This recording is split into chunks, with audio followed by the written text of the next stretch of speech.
নমস্কার বন্ধুরা, বাঙালি রেসিপিতে স্বাগত।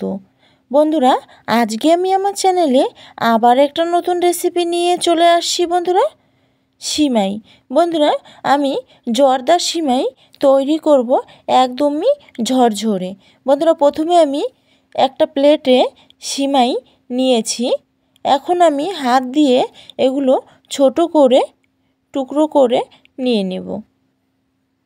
দেখো বন্ধুরা, আমার সব টুকরো করা হয়ে গেছে। এটা তৈরি করার জন্য আমি ওভেনে কড়া দিয়ে দিয়েছি।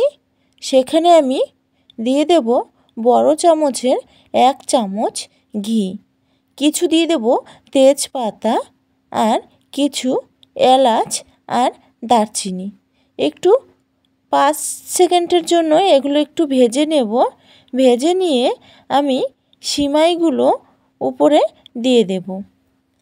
বন্ধুরা, আমি সিমাইগুলো দিয়ে দেওয়ার পরে চামচ দিয়ে আমি ভালো করে নেড়ে চেড়ে নিয়ে নেব। দেখো বন্ধুরা, আমি 2 মিনিট ভালো করে ভেজে নিয়ে এখানে দিয়ে দেব কিশমিশ আর কাজু দিয়ে আমি ভালো করে মিশিয়ে নেব। ভালো করে মিশিয়ে নিয়ে নেওয়ার পরে দিয়ে দেব আমি 1 কাপ চিনি। বন্ধুরা, এটা স্বাদ মতো দিতে হবে।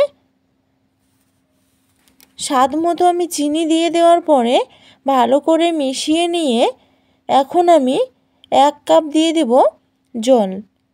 বন্ধুরা, জলটা দিয়ে দেওয়ার পরে আমি আবারও চামচ দিয়ে মিশিয়ে নেব।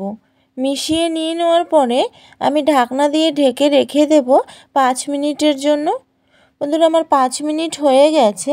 আমি ঢাকনাটা তুলে নিয়েছি। এখন আমি আবারও চামচ দিয়ে ভালো করে মিশিয়ে নিয়ে নেব।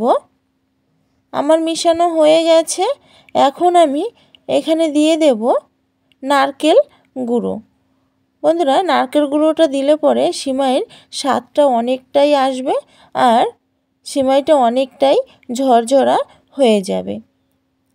এরপর এখানে আমি দিয়ে দেব 1 কাপ দুধ। বন্ধুরা, দুধটা আমি হালকা উষ্ণ গরম করে নিয়েছিলাম। অল্প দুধ দিয়ে আমি 2 থেকে 3 মিনিট আমি মিডিয়াম আঁচে সিমাইটা একটু ফুটিয়ে নেব।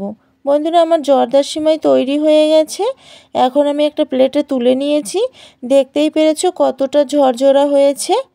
আর আমার এই রেসিপিটা যদি ভালো লেগে থাকে তাহলে একটি লাইক, কমেন্ট আর শেয়ার করে দেবেন আর চ্যানেলটি সাবস্ক্রাইব করে দেবেন। আর বন্ধুরা, যদি ফেসবুক পেজ থেকে দেখে থাকো তাহলে ফলো করে দেবেন।